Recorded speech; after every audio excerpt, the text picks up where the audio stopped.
Hello प्यारे बच्चों, मैं Praveen Chaudhary let's up to में आपका स्वागत करता हूं। बेटा चैप्टर नंबर हम 3 पढ़ते हैं। देखो चैप्टर नंबर 3, दो चर वाले रेखिक समीकरण युग्म, यानी दो चर वाले रेखिक समीकरण युग्म में देखो बेटा एक फॉर्मूला होता है a1x प्लस के b1y प्लस के c1 बराबर 0, a2x प्लस के b2y प्लस के c2 बराबर 0। पहले क्या कर लेते हैं, देखो इनसे हम a1 b1 c1 a2 b2 c2 की वैल्यू कंपैरिजन करके निकालेंगे। जैसे अगर हम यहीं से देखें पहले वाले इक्वेशन के हिसाब से तो a1 की वैल्यू निकलेगी, फिर b1 की, फिर c1 की, फिर c। इसमें है ना दो मेथड होते हैं, तीन मेथड है बेटा। एक तो होता है आलेखी मेथड, एक होता है तुम्हारा प्रतिस्थापन और एक होता है विलोपन। और तीनों मेथड के बारे में हम जानते हैं। तो देखिए सबसे पहले कौन सा है बेटा, आलेखीय विधि, उसके बाद प्रतिस्थापन विधि और विलोपन विधि।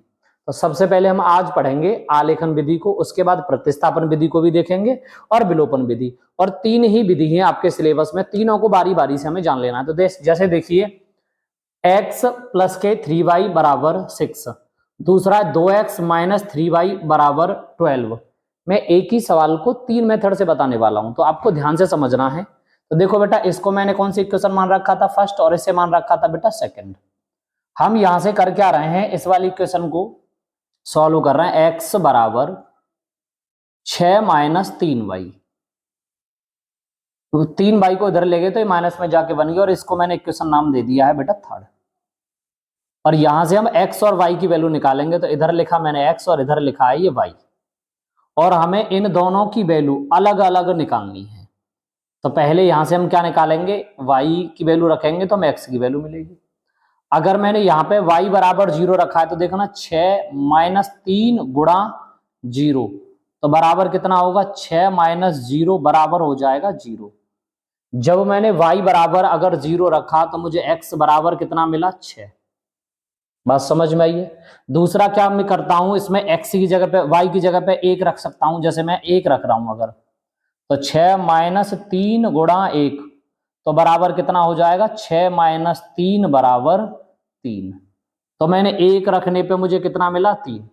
तो मुझे x की वैल्यू मिली। जब मैंने y बराबर 0 रखा तो मुझे कितना मिला, 6।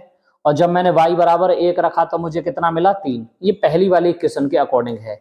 अब मैं इसमें दूसरी वाली इक्वेशन को सॉल्व करता हूं, तो दूसरी वाली इक्वेशन की भी अलग अलग वैल्यू निकलेंगी। तो दूसरी इक्वेशन है 2x माइनस के 3y बराबर 12 है, और इसे हम लिखेंगे 2x बराबर है 12 प्लस के 3y। यहां से हम x बराबर निकाल लेंगे, तो x बराबर निकल के आ जाएगा 12 प्लस के 3y बटे 2। यहां से हमें x और y दोनों की वैल्यू निकालनी है अलग अलग। x बटे ये y, यानी दोनों की हम वैल्यू को यहां से निकालेंगे।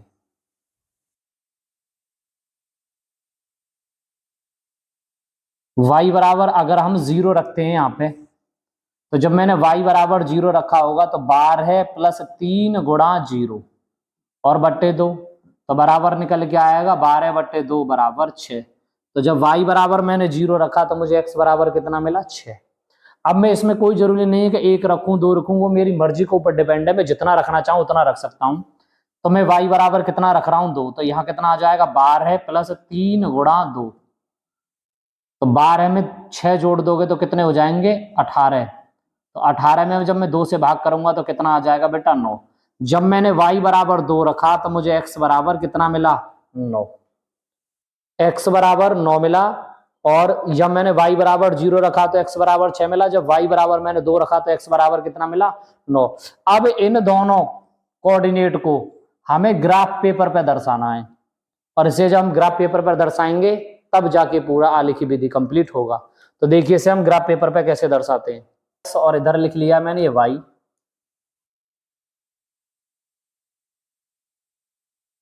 पहले जब मैंने y बराबर 0 रखा तो x बराबर कितना मिला मुझे, 6।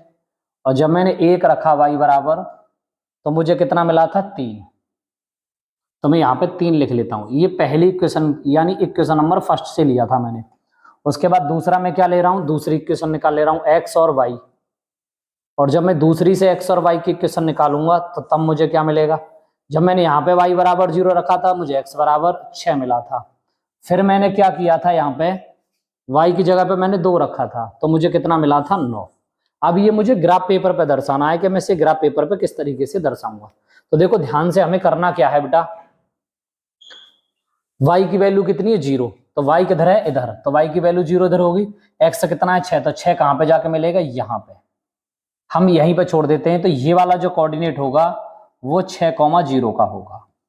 दूसरा वाला कोऑर्डिनेट दिया 1, यानी 3,1, तो 3 किधर है बेटा इधर है, 3,1 और 1 यहाँ है। तो अब इन दोनों को जो मिलाएंगे वो यहां पे जाके कट करेगा, तो इन दोनों का जो पॉइंट है वो इस वाले पॉइंट पे। अब हमें क्या करना है, इस जगह से दोनों को टच करते हुए एक लाइन खींच देनी है इस तरीके से, ऐसे करके इसको थोड़ा सा ऊपर कर दीजिए इस तरीके से। तो ये जो आपका कोऑर्डिनेट बना है 6,0 वो इस तरीके से बन गया 6,0 का। अब हमें कितना लिखना है, यहां पे फिर लिखना है। तो इसके लिए क्या करोगे, 6,0 तो 6,0 तो यही बनेगा 9 और 2, तो 9x की वैल्यू कहां आएगी यहाँ, और 2 कहां आएगा y बराबर 2 इसके सूद में। यहां से अगर आप देखते हो तो ये यहां पे जाके बनता है यहां पे इस तरीके से। तो अब आपको क्या करना है, इन दोनों पॉइंट को मिला देना है। अब इससे लाइन खींचनी है इस वाले पॉइंट को और इसको टच करते हुए, जो 6,0 वाला था, इस तरीके से। अब आपका जो कटान बिंदु जहां पे है वही आपकी x और y की वैल्यू है। तो देखना यहां पे x बराबर कितना है 6, तो y बराबर कितना है 0। और इसी तरीके से हमें आलेख विधि में बताना होता है, ये वाली रेखा और ये वाली रेखा दोनों का जो कटान बिंदु है वहीं पे हमें x और y की वैल्यू मिलेगी। तो देखिए ऐसे ही अगला क्वेश्चन देखते हैं हम। तो देखिए ये क्वेश्चन है, सेम क्वेश्चन वही, हम एक ही क्वेश्चन को दूसरी विधि से कर रहे हैं। तो हम करेंगे इसको प्रतिस्थापन विधि से। तो देखो प्रतिस्थापन विधि से करेंगे, ये समीकरण 1 है और ये समीकरण 2 है, इन दोनों को हमें सॉल्व करना है। हम क्या करते हैं, समीकरण 1 से करते हैं। यहां पे हम लिखेंगे समीकरण 1 से। तो जब हम समीकरण 1 से करेंगे तो क्या निकल के आएगा, x बराबर 6 - 3y, y को यानी 3y को इधर ले गए तो ये माइनस में चला गया, तो x बराबर 6 - 3y। ये समीकरण तीसरा बन गया आपका। अब हमने समीकरण 1 से एक तीसरा समीकरण बना लिया। अब ये जो निकल गया x का मान, यहां लिखेंगे हम x का मान,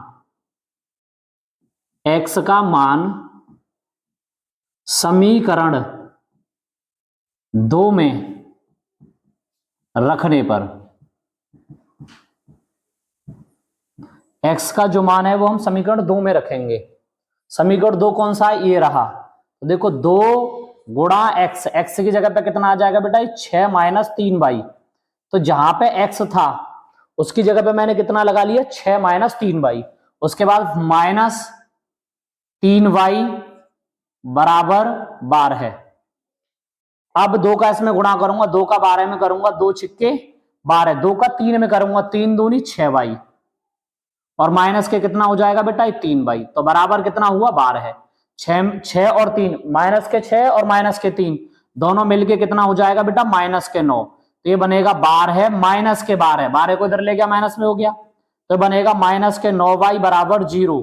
तो यहां से मैं निकालूंगा तो y बराबर निकल के क्या आ जाएगा बेटा 0। तो मुझे y की वैल्यू कितनी मिली है 0। इसके बाद मैं यहां पे लिखूंगा y का जो मान है, यानी y का मान समीकरण एक मैंने तीसरा बनाया था x बराबर, तो वहां से मुझे x की वैल्यू मिलेगी। तो y का मान समीकरण 3 में रखने पर, तो y का जो मान है मैं कहां रखूंगा, समीकरण 3 में रखूंगा।